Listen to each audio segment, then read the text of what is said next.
সরকার প্রধান আছেন তার সাথেও কথা বলার সুযোগ হয়েছে। আমরা বারবার বলেছি যে আমরা হয়তো এপার ওপার থাকবো, বিভিন্ন বিষয় নিয়ে কথা বলবো, দেশের বিভিন্ন পলিসি নিয়ে আপনাদের সাথে আমাদের মতৈক্য হবে না, সমালোচনা করব, কিন্তু কিছু বিষয়ে আমাদের মধ্যে একটা ন্যাশনাল আন্ডারস্ট্যান্ডিং থাকা প্রয়োজন। সেখানে একটা হচ্ছে ফ্যাসিস্ট আওয়ামী লীগ, তাদের ব্যাপারে আমাদের সবসময় এক থাকতে হবে। আরেকটা হচ্ছে আধিপত্যবাদ, যেটা আমাদের জাতীয় চ্যালেঞ্জ একদম বাংলাদেশের জন্মের পর থেকে, তার বিষয়ে আমাদের এক পাশে এক কাতারে সবসময় থাকতে হবে।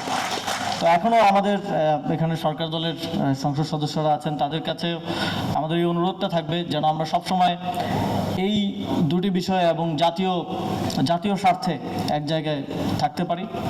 এবং আমাদের এখানে আমাদের একজন সম্মানিত শহীদের পিতা কথা বলেছেন, জুলাই গণঅভ্যুত্থানে যারা শহীদ হয়েছেন, যারা জীবন দিয়েছেন, তারা একটা সুন্দর বাংলাদেশের জন্য, নতুন বাংলাদেশের স্বপ্ন নিয়ে জীবন দিয়েছেন।